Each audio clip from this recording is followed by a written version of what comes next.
So we're in week 2 of our series, Rich Enough. Last week we saw that knowing comes with a price tag. With wisdom comes grief, and with knowledge comes sorrow, we learned.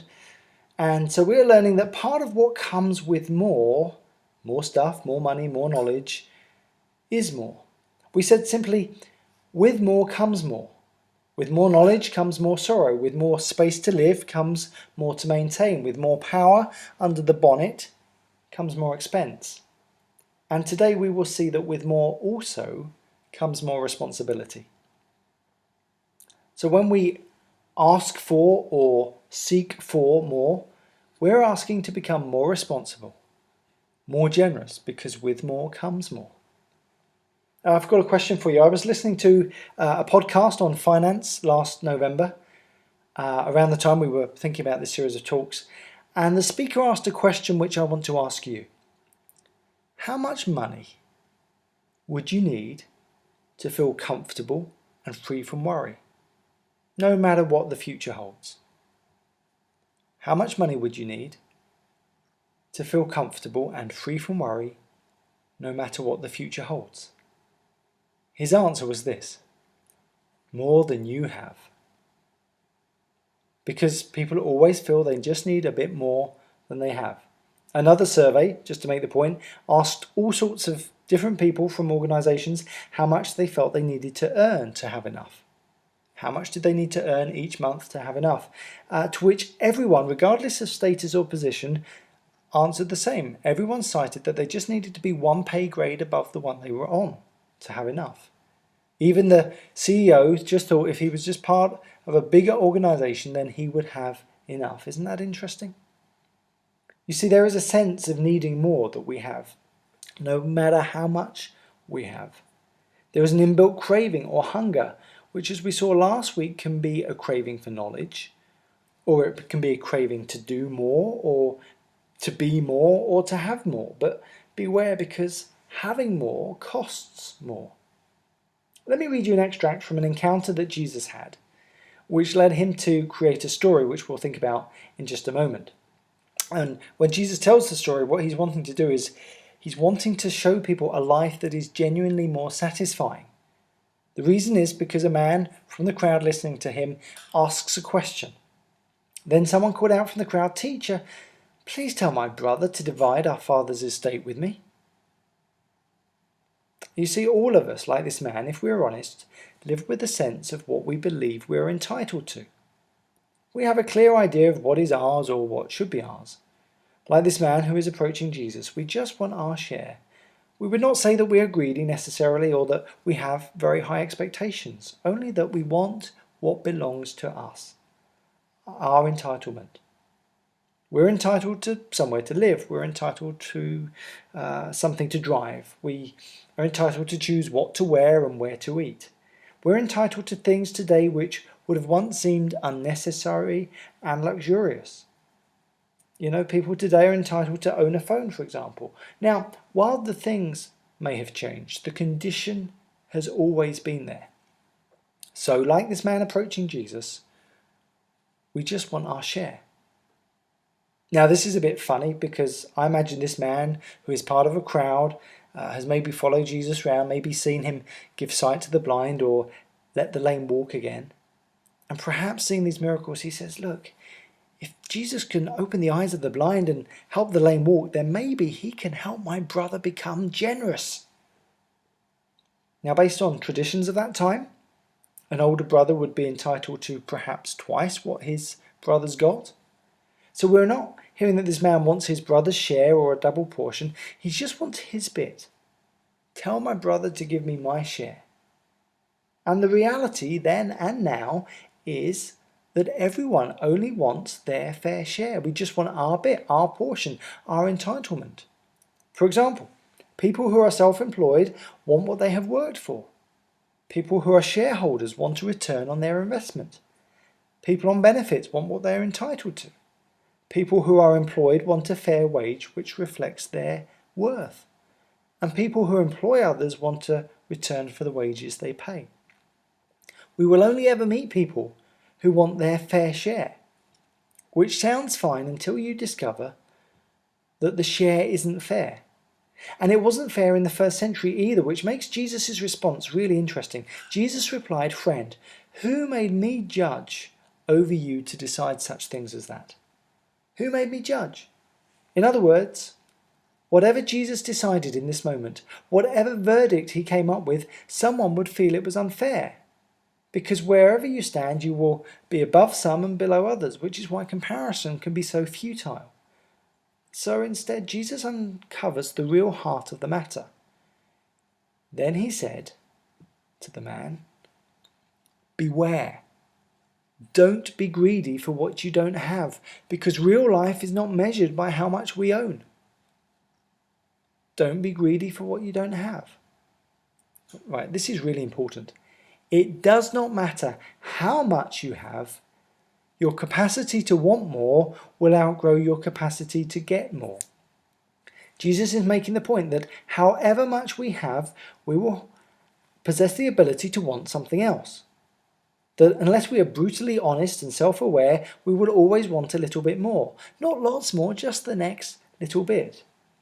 A bit like the survey I cited earlier, we're tricked into believing that if we were just one rung higher, we would be happier. But it simply isn't true. If you don't believe me, just ask the person that's one rung higher. Jesus says, beware of wanting what you don't yet have. Beware, he means be aware, be alert, be on the watch for this in your life. Don't be greedy for what you don't have. In other words, unless you and I take deliberate action and think carefully, we will always find ourselves wanting something else.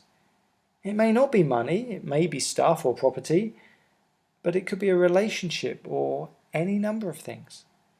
And Jesus says why this is important. Because real life is not measured by what you have. Real life, that could be pure life, it could be true life. It's not measured by what you have. This is Jesus who said he came to give us life in all its fullness. Real life is not measured by what you have. You see, there is a false image of life, or an image of false life, which is how most people monitor and measure success. But Jesus says it's not real. Real life is about so much more. To quote Andy Stanley, he says, "Don't confuse your standard of living with your quality of life." Don't confuse your standard of living with your quality of life.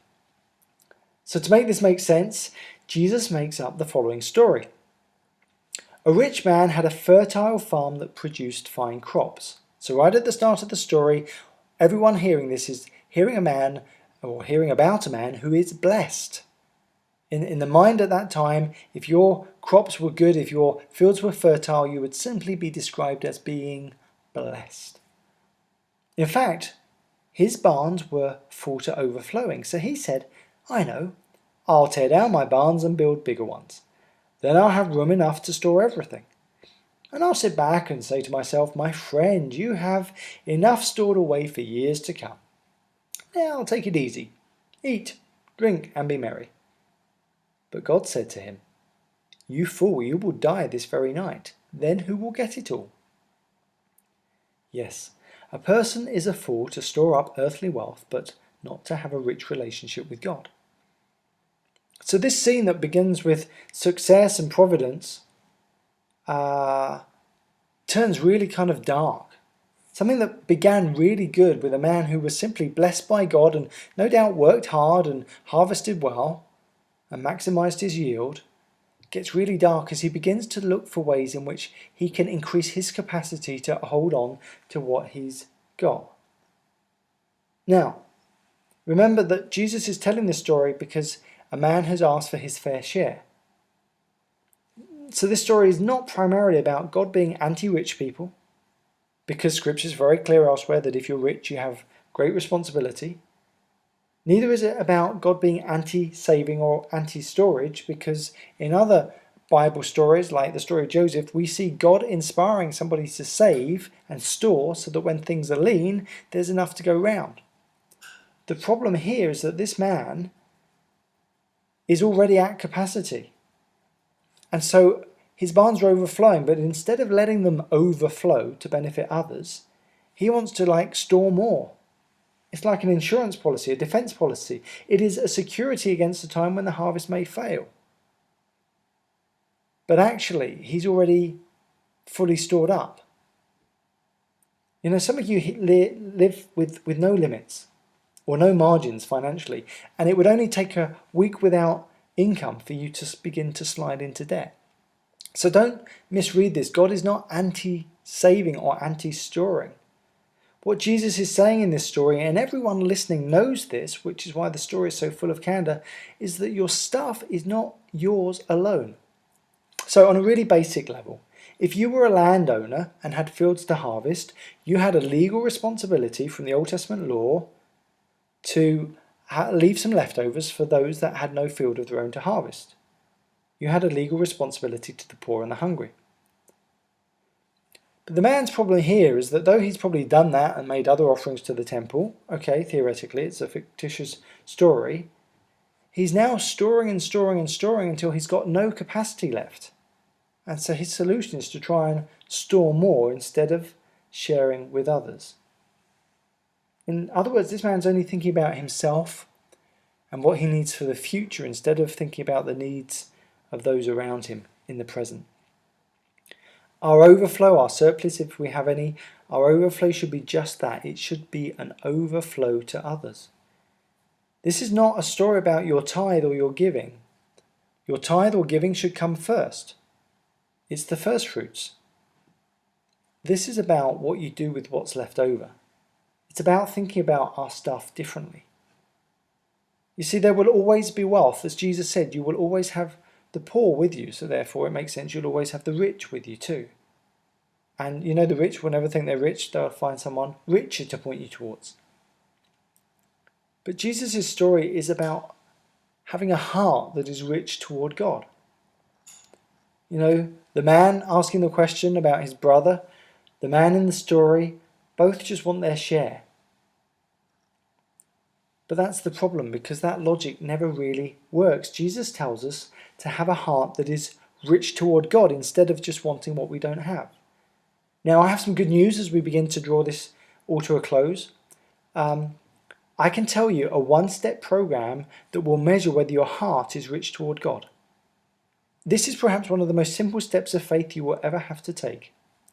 A heart that is rich toward God can be measured by one thing. Are you ready? The way that you measure whether someone's heart is rich toward God is summed up in just one word. Generosity. Generosity. You see, you do not need to be rich to be generous, but you do need to be generous to be rich toward God. You do not need to be rich to be generous, but you do need to be generous to love the Lord your God with all your heart, all your soul, and all your strength. You don't need to be rich to be generous, but you do need to be generous to love your neighbour as yourself. Look it up. Luke 10, the parable of the Good Samaritan says, the next day he, that's the Good Samaritan, took out 2 coins, gave them to the innkeeper and said, take care of this man, and when I come back, I will repay you whatever more you spend. That is generous. That is a heart that is rich toward God. That is the story Jesus used to explain and answer the question, and who is my neighbour? Is your heart rich toward God? I can tell you how to check. Are you generous? Are you generous? Generosity is about giving out of what you have. For some that means, like the man in the story, shaving off some surplus instead of opening another account or another barn, instead of starting another bond or investing more on the stock exchange. For most it means being generous out of what you have. For some it means being generous out of the little that you have. We have an offering box at the back because you may not be able to set up a standing order from your bank account, but you can still be generous. Your pennies out of a few pounds or your few pounds out of a few more pounds are every bit as important as those who can give more. And you will know when you're being generous. Do you know how? Because you will feel it. If you no longer feel what you are giving, but you're not being generous or rich toward God. See, giving is not as much about God as it is about us being rich toward God. It is one of the most critical elements of spiritual growth. You will worship in new ways and know God in deeper ways when you begin to be generous. Your bank statements show you what you give, but it doesn't tell you whether you're being generous. That's about what you feel as a result of your giving. Now, I think money is a gift in that it tests how our heart is positioned at any time. Good or bad, it will tell us about the direction of our heart. Jesus carries on talking to his disciples. It's a bit like the crowd have dispersed and Jesus is just talking to his followers, because this follows straight on from the story of the rich fool that we just thought about. Luke 12, verse 22, he said to his disciples, "Therefore I tell you, do not worry about your life, what you will eat, or about your body, what you will wear." He later concluded, "For where your treasure is, there your heart will also be." See, when we give in a way that is generous, in a way that we feel, we make ourselves vulnerable. We make ourselves more dependent on God than we would otherwise be. So if you're not generous, if you don't give generously, then you might not fully appreciate how much God can be trusted. Jesus said, for where your treasure is, there your heart will also be. That's it, folks. Where your treasure is, what you value, what you think about, what you hold dear, that is where your heart will be. In other words, that will tell you everything you need to know about being rich toward God. So let me ask you, are you rich enough? Another quote just as we finish. People who are rich toward God trust the provider more than the provision. What would that be like for you if you trusted the provider more than the provision? Instead of thinking about everyone else, what they do or don't have, what is the unreal normal that we're often sold, instead of being caught up in greed and just wanting what you don't have, why don't we stop and ask ourselves, am I being generous? Being generous is one of the greatest indicators that you are rich toward God. It is the truest worship because it takes your treasure and offers it out to God through which He touches others. And the good news is, you can start being generous right now.